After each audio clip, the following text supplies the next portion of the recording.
ये मेरी गारंटी कि पूरे यूट्यूब में आपको 5 मिनट का करंट अफेयर सेशन कहीं नहीं मिलेगा। Most important questions, revision sheets important है, सब कुछ 5 मिनट के अंदर कवर किए जाएंगे। अंत तक वीडियो को देखें। कौन से देश ने राइट टू डिस्कनेक्ट पॉलिसी लेके आया है? तो ये ऑस्ट्रेलिया अपना है। इसमें एम्प्लॉइज से बार बार कनेक्ट नहीं किया जाएगा जब ऑफिस आवर्स कंप्लीट हो जाएगा। साइक्लोन आसना कहाँ पे आया है? तो यह है गल्फ ऑफ कच्छ, गुजरात के आसपास और पाकिस्तान के कुछ क्षेत्रों में आया है। हाल ही में कौन से ऑर्गेनाइजेशन ने 54th एनिवर्सरी कंप्लीट की है? तो ये बना है bureau of police research and development यानी कि बीपीआरडी। इसका उद्देश्य होता है कि पुलिस फोर्सेस को मॉडर्नाइज करना और ये 1970 में बना था। कौन सी कंपनी 1 ट्रिलियन तक पहुंचने वाली गैर तकनीकी कंपनी बन चुकी है? तो ये बनी है बर्कशायर हैथवे और इसके जो फाउंडर है वो है वॉरेन बफेट। खेलों को बढ़ावा देने के लिए किस सार्वजनिक उपक्रम को बिजू पटनायक खेल पुरस्कार प्राप्त हुआ? तो बना है ये नाल्को यानी कि नेशनल एल्यूमिनियम कंपनी लिमिटेड। किस आईएनएस ने स्पेनिश नौसेना जहाज अटलाया के साथ समुद्री साझेदारी एक्सरसाइज यानी कि एमपीएस का आयोजन किया है? तो ये बना है INS Tabar. CEAT international cricket of the year पुरस्कार किसको दिया गया? तो ये बने Rohit Sharma. Ministry of women and child development द्वारा शी बॉक्स पोर्टल लॉन्च किया गया था, किसके लिए? तो ये है monitoring and registering the sexual harassment at work place. और फिंटरनेट शब्द किसने गढ़ा या यूज किया है? तो ये बने नंदन नीलेकणी। इसके बारे में जानेंगे हम।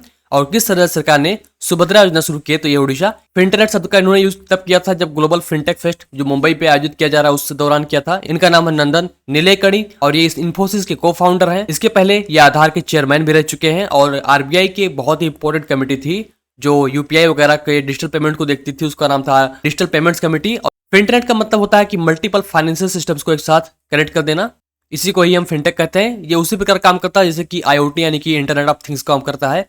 एक बात और याद रखें कि व्हाइट लेवल कमेटी की प्राइस स्ट्रक्चर को समझने के लिए आरबीआई ने सुनील मेहता की एक कमेटी को गठित किया गया है। चलते हैं क्वेश्चन की तरफ। वायुसेना के प्रमुख कौन बने हैं? तो ये बने हैं तेजिंदर सिंह, जैसा कि ये deputy chief of air staff है। और चीफ ऑफ द जो एयर स्टाफ ऑफ इंडिया विवेक राम चौधरी हैं। सीडीएसएल के एमडी और सीईओ के रूप में किसे नियुक्त किया गया है? तो ये बने हैं नेहल वोहरा। इसको याद रखेंगे। ये सेंट्रल डिपॉजिटरी सर्विसेज लिमिटेड है और इनका रीअपॉइंटमेंट हुआ है। शेयर्स को, सिक्योरिटीज को स्टोर करें सेफली। सितंबर के इंपॉर्टेंट डेज को रिवाइज कर लेते हैं फटाफट। 1 सितंबर को मनाते हैं नेशनल न्यूट्रिशन वीक यानी कि राष्ट्रीय पोषण सप्ताह। 2 सितंबर को मनाते हैं विश्व नारियल दिवस। 3 सितंबर को मनाते हैं गगनचुंबी इमारत दिवस। 5 सितंबर को अंतर्राष्ट्रीय चैरिटी दिवस और शिक्षक दिवस जो भारत में मनाया जाता है। 7 सितंबर को ब्राजीलियन स्वतंत्रता दिवस। 8 सितंबर को अंतर्राष्ट्रीय साक्षरता दिवस और विश्व भौतिक चिकित्सा दिवस। 10 सितंबर को मनाते हैं विश्व आत्महत्या रोकथाम दिवस और दादा दादी दिवस।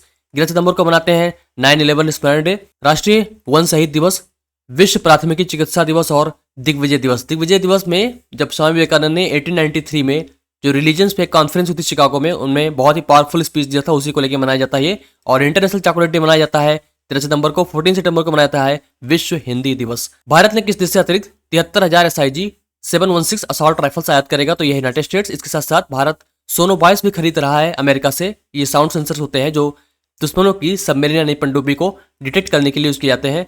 एक बात और याद रखें कि रशिया के साथ जो हमारी पार्टनरशिप है वो कोरवा ऑर्डिनेंस फैक्ट्री है, वहां पे AK-203 राइफल्स मैन्युफैक्चर हो रहे हैं। हाल ही में किस देश ने एक्स पर प्रतिबंध लगा दिया है? एक्स जो वेबसाइट है ट्विटर जो पहले नाम से थी, तो ये बनी है ब्राजील। ब्राजील के पीएम है जैर बोल्सोनारो और कैपिटल है ब्रासिलिया। कंफ्यूज मत होइएगा, रियो डी जेनेरियो बहुत लोग इस पर टिक मारते हैं। करेंसी है रियाल।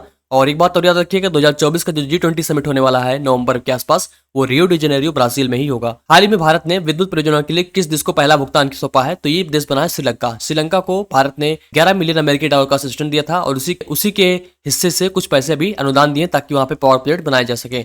राष्ट्रीय बुनियादी ढांचा को हैकिंग हमलों से बचाने के लिए कौन सा देश आक्रामक साइबर रक्षा अभियान चलाएगा? तो ये बना है साउथ कोरिया।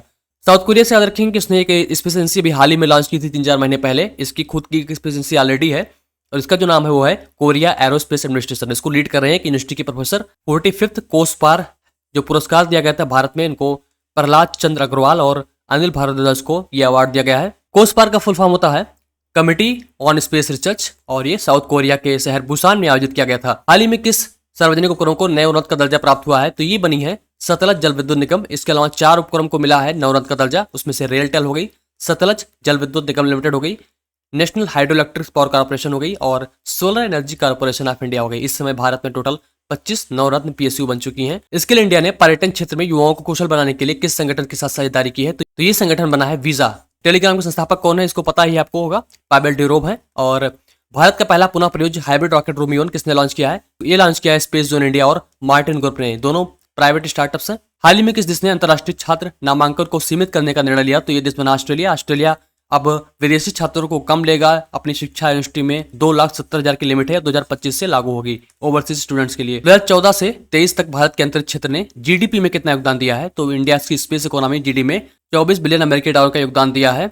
स्पेस इंडस्ट्री ने करीब 20,000 करोड़ रुपए इसमें है। अनुमानित निवेश के साथ 12 नए ग्रीन फील्ड औद्योगिक स्मार्ट शहर बनाए जाएंगे। तो इसके लिए कितना करोड़ आवंटित किया गया है? तो ये किया गया है 28,602 करोड़। और इन्वेस्टमेंट दो प्रकार के होते हैं, एक होते हैं ग्रीन फील्ड, एक होते हैं brown field. Green field investment क्या करते हैं कि बिल्कुल नए सिरे से निर्माण करते हैं। सपोज कोई एक फील्ड है, वहाँ पे हम फैक्ट्री लगाने जा रहे हैं, और जो ब्राउन फील्ड होते हैं वहाँ पे एक टूटी मोटी फैक्ट्री कोई लगी है या पहले से कुछ निर्माण है, उसको रेनोवेट करके उस पर और अपग्रेड कर देंगे तो वो ब्राउन फील्ड हो जाएगा। हाल ही में अब तक का सबसे चमकीला क्वासर कहाँ देखा गया और उसका नाम क्या? तो यह है J05294351। और ये रोज सुपर मासिव ब्लैक होल होते हैं जो क्वासर होते हैं, और ये बहुत ही ज्यादा ब्राइट होते हैं। प्लीज सब्सक्राइब कर लें। तो आज के लिए इतना ही। Thank you so much for joining. Have a great day.